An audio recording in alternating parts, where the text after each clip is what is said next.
How you doing? How you doing? How you doing? Yes. Welcome, guys, once again. For the first time in a while, again. And I apologize, again.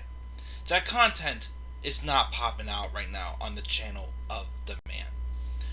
I'm hoping, though, after this week, starting this coming week, that will hopefully change. What is going on, guys? This is the Club of the Man 1993, and yes, it is 12:30 in the morning right now. But I've been away for too long. I'm tired of these long gaps. Like I said, the whole point of me cutting back on wrestling content for a while was not to completely cut back on the channel, but was to cut back on stuff I didn't want to talk about. But unfortunately, life has thrown just a lot of curveballs at me lately. But my reason for my absence for most of this week, I was on vacation. I just got back actually earlier on this evening. I actually went away on a little father-son trip with my dad for a few days. We left Wednesday night after work, and we drove to Cooperstown, New York. Thursday, I got to go visit the National Baseball Hall of Fame in Cooperstown, which was an excellent experience. While I was there, I bought myself another new jersey, and no, it's not another Ichiro jersey. I feel like I might need a new Ichiro jersey because my old one is definitely too small for me now because I put on weight since I got that shirt. But I got the kid, Ken Griffey Jr. first swing at the Kingdom. Yes, because I literally watched that highlight video of him the other day. I got that, and then stopped at a casino in Jamestown, New York on the way back. We stayed in Jamestown on Thursday night. Wouldn't recommend stopping in Jamestown. It was kind of disappointing of a town. And then Friday we drove to Erie, which is only about an hour from Jamestown. Spent the day there and met up with some family who was, actually in Erie as well, visiting. Some friends of theirs. And then did a little more stuff in Erie today. And I got home early tonight. Of course, I went out with my parents for dinner for being my dad's birthday, and then we came home. We caught up on some other content, non-wrestling content that I watch as well, and I just got this stream prepared because I was tired of putting it off. I was supposed to do this last weekend, but unfortunately some stuff has come up, and unfortunately I wasn't in the mood last weekend really to do it. So let's roll into this stream though, and just talk about the current stuff going on. I'm definitely not going to be available tomorrow. Monday night though, I'm hoping to catch up on more stuff. Both episodes of Dynamite I have not yet reviewed on this channel. I definitely want to catch up on Turn Alerts. I am just about ready to do 3 more episodes of Seinfeld and keep the Harry Potter Let's Play going as well. Let's check the live chat though first before we get started here. We've got Tyler. What's up, Tyler? AJ should be on SmackDown. I would love for AJ to go back to SmackDown, but as I keep saying, I don't think AJ is going back to SmackDown for as long as he's in WWE. And the reason why, again, is because I have heard rumors that AJ wants to be on Raw because he wants to be able to, especially during the fall, he wants to be able to be at his kids' sporting events, which is why I think they kept him on Raw, which I can understand and I can respect. I would definitely much rather have the SmackDown AJ Styles, but unfortunately, I think that ship has sailed. So I'm definitely not surprised that AJ stayed on Raw, but I understand as big an AJ Styles fan as you are, Tyler, I can understand why you would want AJ on SmackDown. He wants Heyman fired. Oh boy. And please don't put the belt on Brock at Crown Shit. I don't think they are. I don't think they're going to put the belt on Brock. Of course, they better not, because they couldn't do Bobby Lashley and Brock Lesnar because they didn't want Lashley losing to Brock, making Brock look weak before he takes on Roman Reigns. But we all know that story. Let's roll right into this. I really don't want this to be any more than like an hour long video. I'm expecting it to be probably about an hour because it's 12:30 in the morning. I am, getting off my vacation adrenaline, which I'm sure may crash during the stream. I do though have plans to go see my girlfriend all day tomorrow also, so that's why I'm not going to really be able to do anything tomorrow unless I sneak one or two things in tomorrow night when I get home, which I highly doubt. But like I said, Monday I most likely will be catching up on everything else. And like I said, hopefully this week plans are going to slow down a little bit and I will be able to catch up on some things and get some content booming on this channel again. But let's roll with this. So, of course, as you see the title, WWE Draft 2021 and more. I titled it that because obviously there's some picks that I do want to, talk a little bit more about than just, oh, this person's on Raw, this person's on SmackDown, this person got called up from NXT. There will be a couple, graphic changes besides the fact of using the Raw and SmackDown backgrounds. So there will be a little bit back and forth with that. And of course, I think the main, and more is basically, even though I don't watch it, a little rant on NXT 2.0. So yeah, we're going to cover just a couple little, small topics, but this is basically just going to review the draft.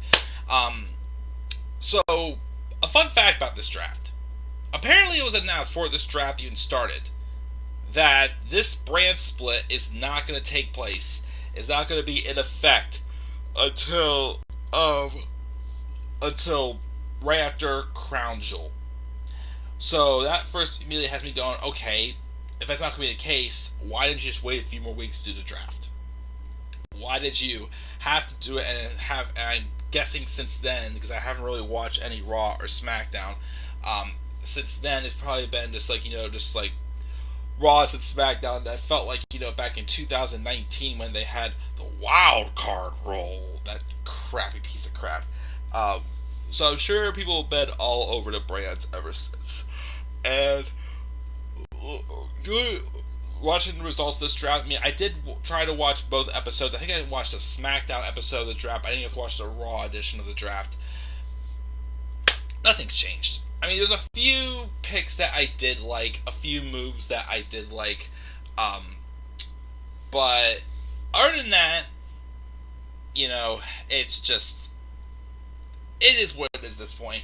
I ran into an old friend actually tonight when I went out to dinner at Eaton Park, and we were talking about wrestling and how just, how undesirable WWE is, and I just told him that I agreed. I told him that, nothing is making sense. They're doing nothing with these characters. They're not telling any stories.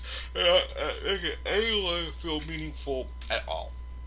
NXT 2.0 has simply also become, well, we'll save NXT 2.0 when we get there.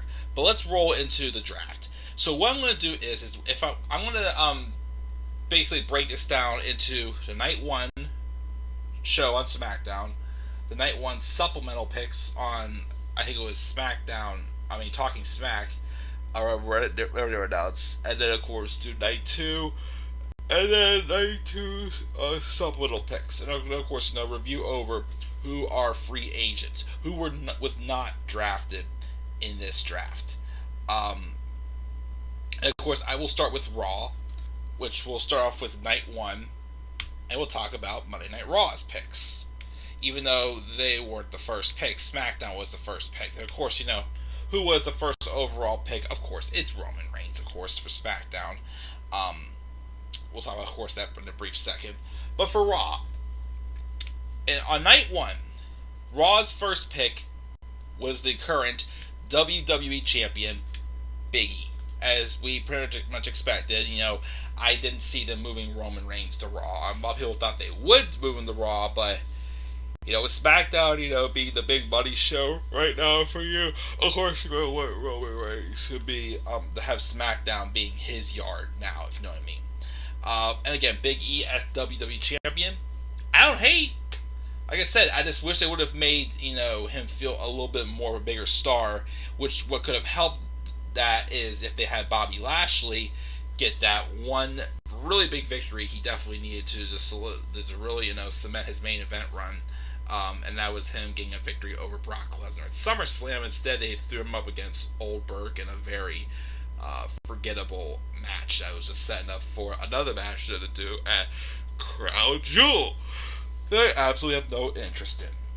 But yep, Big E for now is going to be the face of Monday Night Raw. I don't know where we're going to go from there. Well, apparently he is having a match with Drew McIntyre. Obviously, Drew's coming after the WWE title now since Bobby Lashley is on champion, even though Drew doesn't have to worry about that either way because he is switching brands anyways. We'll talk about him a little bit later. So the first pick for Raw on night one was Big E. The second pick was Bianca Belair. I don't know if that's going to work out for her, with her switching brands, because she's basically going to be stuck in the same brands as certain other people as well that, they screwed up big time. But we'll talk about the women's title situation in a second. Also from Raw Night 1 and Round 2, they drafted the Raw Tag Team Champions, RK Bro. And then the one after that Raw picked Edge, which I was a little surprised because I thought that Edge would kind of, if Brock Lesnar, John Cena, Goldberg, and them, were free agents, which on this episode of SmackDown, Brock actually declared that he was a free agent, then, there's no reason why I didn't see Edge being treated as a draft pick, but he was. He's going to Monday Night Raw. After he finished up with Seth Rollins, apparently because they're having a Hell in a Cell match at Crown Jewel this coming Thursday. I don't know where Edge is going to go after that, but we'll wait and see. And then we have round 3. We have the Women's Tag Team Champions, Rhea Ripley and Nikki A.S.H. Boy, have they really ruined Rhea Ripley. And they continue to make me sour more and more and more and more on Nikki A.S.H. What a waste of time. And then, of course, we gotta talk about the other pick from that round, Keith Lee. Not only is he Keith Lee, though, he's no longer Limitless Keith Lee. He's now the ferocious Keith Bearcat Lee. That's right, Keith Bearcat Lee. I guess Bearcat is from a previous wrestler. I'm not sure who he is, like Ed Bearcat, where the heck it is. Hang on. Hold on here. Let me look this up.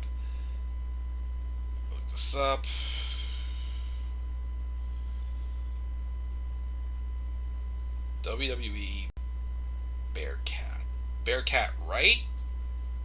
Oh, Edward Wright was nicknamed Bearcat Wright or whatnot. So I guess people were saying that Bearcat is homage to him.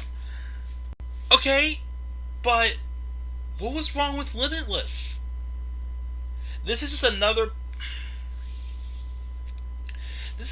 prime example of a talent coming from NXT. We don't have to worry about that anymore because NXT is now full of people that Vince McMahon sees as stars. Not just stars that we're going to make sure are stars when are guaranteed to be stars on the main roster. They're people that Vince McMahon just loves and drools over.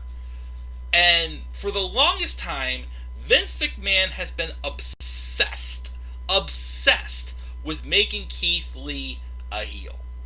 You don't need to make him a heel. I mean, yes, you can make him a Limitless heel if you want to do that. I mean, he was... I remember earlier in this year when he briefly feuded with Drew McIntyre for the world title, had an excellent match on Raw with him. I thought they were going to be teasing the heel turn and then have him join the Hurt Business. Quite frankly, I'll be honest, I would have much rather have done it that way. But no, they bring him back. They have him tell his story about how he basically beat death after having those heart problems or whatnot the past several months since February, after he got sick with the virus along with his fiance, Mia Yim. And now you're going to bring him back. You're going to change his name completely. And you're making him a heel. How typical booking is that for WWE? Just literally, again, just changing somebody completely, just making his run at NXT just a complete waste of time. I mean, I don't know if it'll work. It could work, but, I prefer Limitless, not Bearcat. Keith Bearcat Lee, which is just not fitting for him at all. Anyways, rest of Raw, they drafted the Mysterios in round 4, and then their final pick on the main show was Austin Theory from NXT. I don't care. They hyped him up pretty good when he came into NXT originally. Then they brought him up to the main roster. He had not done much at all yet. They had him basically replace Andrade Cien Almas when he was injured for WrestleMania 36. And he had just a very forgettable brief run on Raw before they put it back in NXT, which I thought was a great idea. Instead, they make him a laughingstock with Johnny Gargano and The Way. And he just ran away out of nowhere, and now he's back on Raw. I don't care. I really don't give a crap about Austin Theory. I'm sorry. I wanted to. I saw the potential in him, but yeah, I don't see him doing anything at all. He'll probably be knocked to catering, basically. So just a waste of a call-up there. That was night 1 for Raw. For SmackDown, let's talk about SmackDown. Of course, as I said before, the number 1 pick overall in the draft was Roman Reigns. Again, you surprised? I'm not. Again, this is a guy who, obviously, they want to pay him the most money. So where's the most money coming in from? SmackDown. Fox paid over $2.5 billion, however much it is. So you bet they're going to keep Roman Reigns on SmackDown. The second pick was the Raw Women's Champion, Charlotte Flair, who was heading to SmackDown. Why didn't they have her on SmackDown before? I do not know why. We'll talk about her though in just a second, though. Let's hold off on that women's title situation just for a second. We got Drew McIntyre going to SmackDown. I love that pick. Drew needed it. Again, it was time. Drew had definitely hit his dead ends on Raw. People definitely turned on him, unfortunately, because, they thought they were overbooking him. They gave him a lot of opportunities. Yes, that is true. Yes, they made a laughingstock out of his sword, I thought, with this feud with Jinder Mahal, the Tooth of the Loch Ness Monster. And then, but, he's still feuding with Big E, even though he doesn't really have to, because, again, as long as Bobby Lashley wasn't champion, Drew McIntyre can come after the title. But he could have always, he's going to SmackDown. He has no reason why he can't go after Roman Reigns. They'll probably have a match at TLC, probably. I don't know if it'll be a TLC match. Oh, wait, that's right. I'm sorry. They're not having TLC this year. They canceled. They're having day 1 on New Year's Day. So no pay-per-view in December, by the way. Newsflash. So, I'm assuming him and Roman are going to be feuding at the beginning of at the Survivor Series at the beginning of 2022. Even though, again, they did have a feud last year for Survivor Series. I know a lot of people don't think they have that great of chemistry. Their first 2 matches they had when Roman was the face and Drew was the heel for WrestleMania 35, and then Stomping Grounds, I'll be honest, weren't the best. They were decent, but they weren't the best. Their match last year, though, Survivor was definitely the greatest. Yeah, they may not have as good chemistry as Roman does with other people, but, they'll still work. They'll be fine. That'll be a fine feud, though, for Drew on SmackDown, feuding with Roman for the Universal title. Kofi Kingston and Xavier Woods are also going back to SmackDown. They had the New Day reunite on Raw whenever Big E wins the title after he catches on Bobby Lashley, and then New Day head back over to SmackDown. How joy. Maybe they'll bring back their feud with them and the Usos, maybe, which would be interesting. But, of course, also, especially if they're going to do a, well, apparently, I didn't get to see it, but they did have a New Day versus Bloodline match, I think, on Raw, recently, but I did not watch it, of course. Maybe the New Day and the Usos can feud again because we all know how they have a great history together. Oh gosh, let's talk about this. Let's talk about this. Drafted after them was kind of a tag team. I'm counting them as a tag team, but I'm sure it's more so just, the main guy and his associate. Let's talk about how they really screwed this one up. The next pick was not Baron Corbin and Riddick Moss. It is Happy Corbin and Madcap Moss. Aren't those some of the stupidest names ever? When you think you can't make Baron Corbin look any more ridiculous. See, here's first a mind-boggling thing. Even though, and again, I was not gonna. We have over here one of my favorite PNG files, Bum Baron Corbin, as a freaking bum. As ridiculous as it was still hysterical, and in the long run, it could have worked.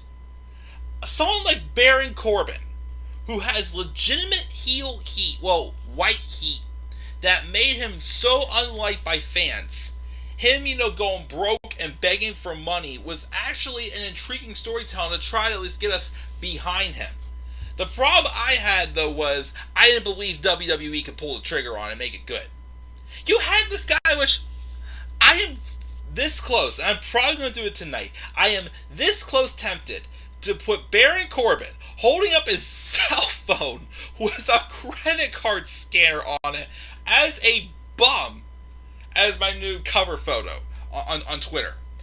I think right now I still have Kenny Omega's face, and when he won the first match in that Eliminator tournament before he became AEW World Champion. But you had a story going, and they screwed it up exactly how I knew they would. All of a sudden, Baron Corbin is rich. He goes to Vegas during SummerSlam, and he starts winning big time in Vegas. Which, how on earth did that happen when he had no money anyways? He was broke as hell. So not only did they make Baron Corbin rich again, not only did they clean up Baron Corbin, they changed his name again. Baron Corbin, King Corbin, back to Baron Corbin. And now not only is rich Baron Corbin not even Baron Corbin, his name is now Happy Corbin. Happy Corbin. Who the heck is he? The Baby New Year? Is this Happy the Baby New Year from Rudolph Shiny New Year all grown up? Happy Corbin? You couldn't have left him. This is Baron Corbin. This is WWE just again overdoing it, overproducing. Not only just making it stupid by having Baron Corbin all of a sudden strike gold out of the blue in Vegas and get rich again. Like, what kind of appealing story is that? What kind of a coming of age story is that? That looked like this. Like anybody could have gone into a casino, had luck, and won, and won like Baron Corbin did.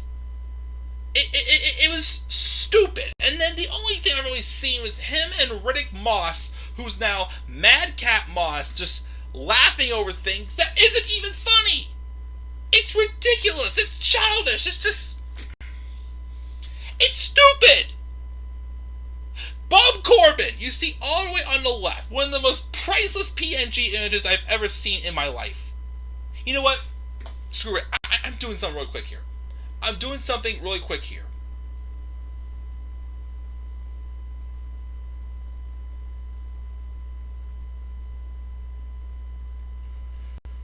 Something's going to actually make me happy and make me laugh. Something that legitimately is funny. Where in the world is it? I can't find it here. I'll probably have to go back and screenshot it off of a SmackDown video or something. But yes, again, Baron Corbin with a freaking credit card scanner posing as a bum in the PNG image was priceless. And they could have worked. But instead, no. You had to overdo it. You had to back out of it. Make Baron Corbin rich out of the blue. Not even anticlimactic at all. And you changed his name to Happy Corbin. Happy Corbin. It sounds like Happy the freaking Baby New Year. Who cares about this shit? So yeah, we've got Happy Corbin now, and I don't care. But him and Madcap Moss. I'm sorry, I'm not even saying those names anymore. Baron Corbin and Riddick Moss were drafted to SmackDown. That's what I'm sticking with for those names. SmackDown also called up Hit Row. Hit Row's Ashante the Adonis, B-Fab, Isaiah Swerve Scott, and Top Dollar. Ooh. Of course, again, this is WWE, and I do not trust their booking, but let me tell you something. If you book these guys right, them in New Day, them in the Usos, whoo. Again, like I said, if booked right, Hit Row could really, blow up that SmackDown tag team division. We could have a strong tag team division already here. This is one that gets me excited. Even though I worry that, but either way, if they say in NXT got called up, it was going to make no difference. Hit Row, the New Day, and the Usos? You want to maybe consider a triple threat rap battle here? I'm intrigued. I am intrigued by that one, but like I said again, WWE just needs to prove they have the faith in Hit Row. And my thing is if they're calling them up, and NXT was full of stars that Vince McMahon sees as stars, they may have a shot. They may have a shot, but they may just break them up immediately. Who knows? But I'm hoping that works, even though, like I said, did anybody else not realize until the other day that Isaiah Swerve Scott, as NXT North American Champion, I don't think he ever defended that belt. Did he? I don't think he did. But, he could feud for the Intercontinental title. Shinsuke Nakamura and Isaiah Swerve Scott. That'd be a darn good match. Won't be booked right as it would be if it was the old NXT, but I'll take it. Oh boy. And then round 4's picks was Naomi, which is interesting since Sonya Deville was not on board with that, even though Sonya is basically commissioner with Adam Pearce for both Raw and SmackDown, so it wouldn't make much of a difference. And then Jeff Hardy. So I'm hoping SmackDown revives Jeff Hardy, because his run on Raw this past year, oh god. Other than them bringing back No More Words as his theme song, Jeff Hardy's past year on Raw was shit. SmackDown now could do him different. If they could get him back on track, I wouldn't mind seeing a feud between him and Roman Reigns. Heck, if they wanted to do Drew McIntyre and Roman Reigns for Rumble, go ahead. For, in between Rumble and Mania, for either Elimination Chamber or Fastlane, if they wanted to do Reigns and Jeff Hardy, go ahead. Or if they have to wait till after WrestleMania next summer, go ahead. If they can get that booked right, that'd be a good feud. That'd be a very, very fresh feud. That was night 1. The supplemental picks for night 1 for Raw. Akira Tozawa, who cares? The Alpha Academies, Otis and Chad Gable, kind of saw that one coming. Apollo Crews and Commander Aziz.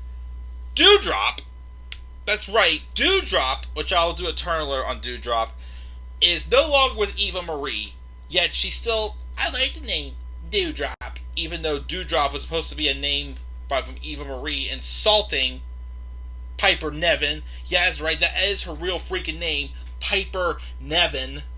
But no, she likes being called Doudrop.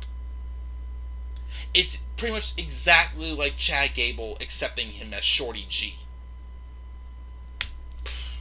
Dear Lord. Drake Maverick's coming back to Raw. He's just going to be in the 24/7 title picture. John Morrison's on Raw. T-Bar's on Raw, but Mace was not drafted to Raw. Can we just make T-Bar Dominic Dijakovic again? I don't give a crap about Mace whatsoever, but can we just please make T-Bar Dominik Dijakovic again. What is so freaking wrong with that? Seriously. Reggie, the 24/7 champion, R-Truth, and I missed Nia Jax. Nia Jax is staying on Raw. I think she's the only person, I swear, that has not moved brands since the draft, since the brand split came back in 2016. Besides when she got called up from NXT to Raw, of course, in that draft. But she's never switched brands. I for some reason thought this would be the one, but it wasn't. And then Zelina Vega as well. For SmackDown, the only picks they got was Aaliyah, called from NXT. We'll see how that goes.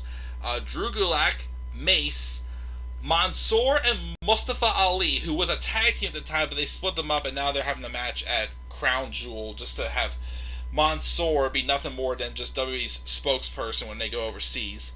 And Toni Storm, who they've done absolutely nothing with since being called up. Oops, I'm sorry. That was SmackDown's supplemental picks. So again, it was Aaliyah, Drew Gulak, Mace, Mansoor, Mustafa Ali, and Toni Storm. Which were those picks. Now, move back to round 2. Move back to Raw. The first pick for Monday Night Raw on night 2. Well, actually, before night 2, let's check the live chat. See if we got any more live chat. Let me see here. Tyler says Omos can't wrestle. He really can. He thought Rowan should have been on Raw. A little bit of swerve, like I said. Where they're paying them the more money, he's going to go. He also thinks AEW is full of their egos. Ouch. I guess Tyler's not an AEW fan, which is okay. Vince's retire, of course. Mark says boring, which I'm pretty sure is driving the draft. What's up, Mark? And he thought tonight's AEW show was boring also. Well, Tyler thought so. Okay? Let's talk about the next round of the draft. The first pick for Raw on night 2 of the draft is SmackDown Women's Champion Becky Lynch. So like last year with the New Day and the Street Profits, they're basically having the women's champions switch brands. And I'm pretty sure, even though they're advertising, a match with Charlotte Flair and newest Raw member Bianca Belair for the Raw Women's Championship on Monday night, and Becky Lynch is defending her SmackDown Women's Championship in a triple threat match against Bianca and Sasha this coming Thursday at Crown Jewel, which, be real, that could be a killer match, but of course the dynamic with Becky Lynch is bad, and I just gotta ask this. I gotta ask this again. We're swapping these two on brands just for them to retain their titles. Why the fuck was it... I'm sorry. Why in the world was it even... What was the point of Becky Lynch at this point coming back just to go to SmackDown, to have her turn heel and ruin Bianca Belair's momentum? What was the point? If they were going to be switching the brands, if Becky was going to be being put on Raw anyways, why didn't they have Becky do what she did to Bianca at SummerSlam, do it to Charlotte Flair instead? You think about it, Charlotte Flair, even though I hate that they did this, technically got the last straw. Because yes, Becky won both belts at WrestleMania 35, but then the next month at Money in the Bank, because of a distraction by Lacey Evans, Charlotte Flair won the SmackDown Women's title. So the final match, Charlotte won. This could have been, Becky putting the final coffin in and knocking out Charlotte Flair and her winning the Raw Women's Championship. That would be a much better moment. But instead, now you're putting the SmackDown Women's title on Becky. You're switching brands. So what was the freaking point? I would love to see, Sasha win. I would love to see Bianca win on Monday and her have the Raw Women's title on Raw. And then probably Sasha Banks would win the SmackDown title, then back from Becky Lynch. But what's the point? What in the world was the point, again, of bringing Becky back and turning her heel? Nobody is going to stink and boo her. Especially if we do a match at Survivor Series with Becky Lynch versus Charlotte Flair, champion versus champion. No one in their right mind is going to boo Becky Lynch over Charlotte freaking Flair. Remember 2018? I just don't get it. I really don't get it. But Becky was the first pick for Raw. And then we have Bobby Lashley and MVP. We'll talk about them in a second. Seth Rollins moved back over to Raw. He didn't really have much to do on SmackDown anyways. Raw is his show, so I'm fine with that. Damian Priest is staying on Raw, which, I figured that would happen with him being United States Champion. Doing very solid so far. AJ Styles and Omos, as I said before, are staying on Raw, which, again, I understand why with AJ wanting to be able to be with his family, but split him and Omos out. We're just get rid of Omos, period. Because this shouldn't have even been a thing to begin with. Okay, the next name, of course, we got to talk about is Kevin Owens. Owens was drafted to Raw, but it was revealed like a month ago. Kevin Owens' contract is expiring in January. Apparently, that was sooner than they thought that he was going to be expiring. And Kevin Owens, I think, is already, even whenever Adam Cole debuted in AEW, he's interested in going there. I think, with how passionate Kevin Owens is with wrestling, when you've listened to podcasts with him, with also Adam Cole's recent one as well, you can tell that they're both have as much passion about wrestling as the other. So why at this point would Kevin Owens stay? I don't see why. So with the recent booking of him constantly losing to Happy Corbin and Madcap Moss, and now he's playing with Akira Tozawa in the 24/7 title picture on Raw, you bet your money that Kevin Owens is out of here. He's probably just getting the Dean Ambrose treatment. Of course, not them, revealing on their website that, hey, Kevin Owens ain't resigning, but we wish him the best. We hope he comes back, basically, which is just complete bullcrap. But yeah, Kevin Owens got drafted to Raw, but he's on his way out the door. He'll be out of here in January. We'll talk about somebody else also who's apparently going to be out soon as well. But yeah, the next pick for Raw, the Street Profits. I figured that was happening. I mean, it would have been nice to keep the Street Profits and the New Day and the Usos, and of course now Hit Row all on the same brand, but Raw needed somebody for sure. And, with Bianca going back to Raw, I'm sure, Street Profits are going to move over as well, with Montez Ford being Bianca's husband, of course. So there's that. Finn Balor's over to Raw. I don't have no faith after what they did with him at Extreme Rules. Karrion Kross is staying on Raw. Alexa Bliss is staying on Raw, even though she's going to be out for a while. Carmella is moving over to Raw, which this first time she's switched brands since being called up. She's been on SmackDown the whole time, but she's moving over to Raw. And then the final pick on the main show for Raw was Gable Steveson, or whatever her name his name is, the Olympian they just signed. We'll see what he has to offer to the table. SmackDown's picks for night 2. Round 1, we started off with the Usos, which was a story going on there where Paul Heyman was pressured by Roman Reigns to make sure the Usos get drafted to SmackDown with him. Sasha Banks was the second pick. Of course, I don't think, like I said, Roman Reigns, is not moving to SmackDown. If that's the case, that's the same with Sasha Banks also. Even though I feel at this point, well, they put Bianca on Raw, so either way, it has to separate Bianca and Sasha, get them away from each other, have them come back again someday. But Sasha's on SmackDown.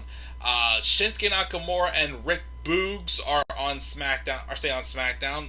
Nakamura is someone else also has never switched brands to come to the main roster. Sheamus is going back to SmackDown. Shayna Baszler is going to SmackDown. Interesting, except that SmackDown is getting a lot of heels. Let me read off this women's division for SmackDown. For SmackDown's women's division, we've got Charlotte Flair, Naomi, Aaliyah, Toni Storm, Sasha Banks, Shayna Baszler, Xia Li, Natalya, and Shotzi Blackheart. So that's 1, 2, 3, 4, 5 heels, and then we have Naomi, who, of course, if they gave her a chance, would be awesome. She'd be a good, like I said, I was hoping an alternative for the SmackDown Women's title picture was for Bianca to retain the championship after SummerSlam, go on to feud with Naomi, who joins the bloodline since she is one of the Usos' wives. We got Aaliyah, who, again, I love Aaliyah, but she never got taken seriously in NXT. Why are you going to take her serious on the main roster? So I don't see her going anywhere. Toni Storm, who's a face on the main roster, maybe they barely used her. And then Shotzi Blackheart as well. We'll talk about that in a second, because that's a stupid move to split up her and her tag team partner after she beat the tag team champions how many times and never got a tag title match. Just saying. There's that, and then there's Xia Li who's being called up. Don't know how that's going to go. The Viking Raiders moving to SmackDown. Need a fresh start, even though there's nothing there. Ricochet going to SmackDown as well, which I find interesting, but I don't trust they're going to give him a push. Like Jeff Hardy, if they got Ricochet back on track, would love to see a feud with him and Roman Reigns for the Universal Championship, which would be a good feud. SmackDown also got Angel Garza and Humberto Carrillo. Carrillo randomly returned and turned heel, and then he's joined his cousin. They're a tag team now. Both Ray could be a solid choice. And then there's Cesaro, also staying on SmackDown. His push has ended. Ridge Holland is coming up from NXT 2.0. We'll see how that one goes. I was definitely intrigued by Holland, but definitely wasn't ready to see him on the main roster yet. And the final pick was Sami Zayn from SmackDown. Which I'm surprised. I thought his contract expired in September. Either he's sticking around until Kevin Owens leaves, or he may have signed a new deal. Who the heck knows? For Raw's supplemental picks on night 2, we had Dana Brooke, Dolph Ziggler and Robert Roode, the Dirty Dogs, Jackson Riker, Mr. Liv Morgan, Mia Yim. I didn't get to check. Did they introduce her as Mia Yim or Reckoning? I'm hoping Mia Yim. The Miz, Tamina. There goes Tamina and Natalya as a tag team. Tegan Nox, again, as I said before, they put her on Raw, but once again, Shotzi Blackheart's on SmackDown. So why had them be called up as a tag team? And why also had to beat the women's tag team champions 3 times and not get a title shot? How dumb is that? Then we got Veer. They didn't put Jinder Mahal and Shanky over on Raw. They put them on SmackDown, but they did just Veer. As much as I hate to say it, I saw that one match with Drew McIntyre and Veer did surprise me a little, but he's not going to be anything special. He's going to be in freaking catering. Which that's all of Raw's picks. Besides, I missed one. Shelton Benjamin and Cedric Alexander. They randomly reunited the Hurt Business, even though, I'm going to be real, it's too late. They're doing it to help protect Bobby Lashley in his match with Goldberg, even though I hope Lashley squashes Goldberg, because if they have Goldberg beat Lashley, I'll be pissed. Because like I said, they couldn't have Bobby Lashley take on Brock Lesnar because they didn't want Lashley to lose. But yet, if they're going to have him lose to Goldberg at Crown Jewel, it's going to make things better, which is stupid. And of course, them doing the Hurt Business, it's like, again, it just feels like AJ Styles and Omos. You know, you didn't make them feel important before. Why all of a sudden should we feel like they're important now, since you just watered them out? But I'm getting tired, so I'm going to just wrap this up. So that's Raw's supplemental picks. The SmackDown supplemental picks are just Jinder Mahal, Shanky, Natalya, and Shotzi Blackheart. The free agents that was left. The free agents we got, Asuka, who's out with injury. Same with Bayley. I guess they'll both probably go to Raw, I'm assuming. Brock Lesnar, who's going to declare himself a free agent, so he's not being signed anywhere. Elias, who randomly just gave up his gimmick and whatnot. We last saw him, he was burying his stuff in some type of cornfield. We haven't seen him since. Eva Marie is a free agent also. Who cares? Of course, there's Goldberg, Lacey Evans, who's out being pregnant. Lucha House Party didn't get drafted. Who cares? They're probably out soon. Slapjack, formerly Shane Thorne. Who cares? And Titus O'Neil was not drafted as well. Which Titus is more just a behind-the-scenes personnel, anyways. And then, of course, there's Sonya Deville, who seemingly, from what I saw on SmackDown, who was on SmackDown, but I guess Shayna Baszler is fighting her battles now. But I still hope they bring Sonya back to wrestle in the ring. And like I said, before she had that incident and they wrote her off TV for a bit, she was killing it. And just somebody who literally went from nothing to something. Again, I hope to God she gets back in the ring someday. Yeah, that's it for free agents. Check the live chat before I move on to the random topics also. Becky's heel run was dumb. Yes, it's been. I'll talk about that in another video. No point. That makes no sense in wrestling. Exactly. And Owens is a dead face. Owens is just dead in WWE, period. He needs to be out. Okay, before I go, let me just couple little topics. What the heck is up with this show? What the heck is up with this new thing with NXT 2.0? Like I said, NXT 2.0 is now a show that is basically, oops, I need to make it a little bit bigger, probably, but, I guess there's a lot to do, because you can't see me more. Okay. NXT 2.0 is basically, I haven't watched a single episode. I just read results and saw what we got. We got basically so many new names I don't even know about. The only people I recognize anymore, Tommaso Ciampa, Kyle O'Reilly's floating around there somewhere. Johnny Gargano and Candice LeRae are doing their crap still. Indy Hartwell and Dexter Lumis got married, and it's just awkward as hell, and just looks like Lana and Bobby Lashley all over again. We have Mandy Rose dyeing her hair different colors, which I'm surprised because he thought she would remain blonde for Vince, but now she started up a stable called Toxic Attraction, and it's just a mess. Not appealing at all to me. It's just full of a bunch of random ass names, random people that Vince doesn't even give us the opportunity to get to know, and now we're probably gonna have Braun Breaker dethrone Tommaso Ciampa, Halloween Havoc for the NXT Championship.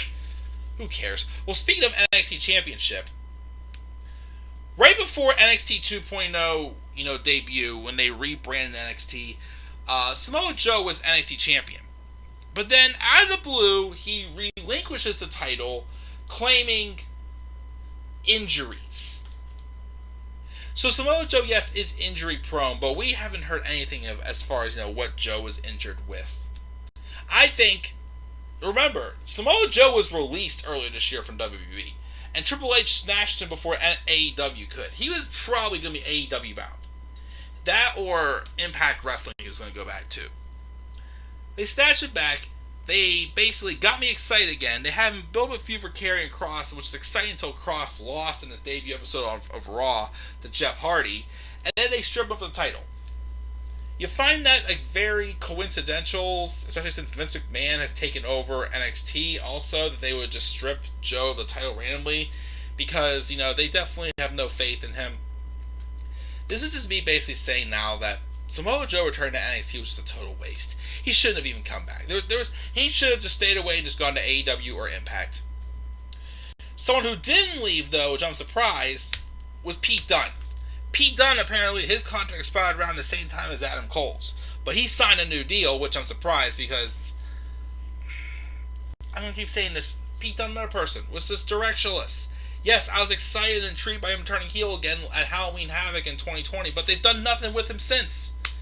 He's boring, he's directionless, he's not the same as he was before, so I don't care. Why did he resign? I don't know, but it's his call. Someone who's getting ready to leave, though, Johnny Gargano. Rumors are floating around that Gargano's contract expires in December, and I hope he gets out. I hope he does. There's nothing left for him to do in NXT. His heel run since he turned heel last year at TakeOver Portland has just been atrocious. I've hated it. Yes, he's put on some good matches with the likes of course, Tommaso Ciampa, with Keith Lee. His matches with Damian Priest were what they were, but again, he's just a joke. I don't like the way. I don't like, what they've done with him, Candice, Indy, and Austin Theory, who's been called up now. I just think it's stupid. It makes no sense. It's just another Sami Zayn heel all over again who just is all talk and, made him from one of the best baby faces ever to one of the most unsuccessful heels for sure. So him getting out, definitely God bless him. But I'm gonna call it a night, guys. This is about an hour, but I'm getting tired. So, like I said, more content's gonna be coming.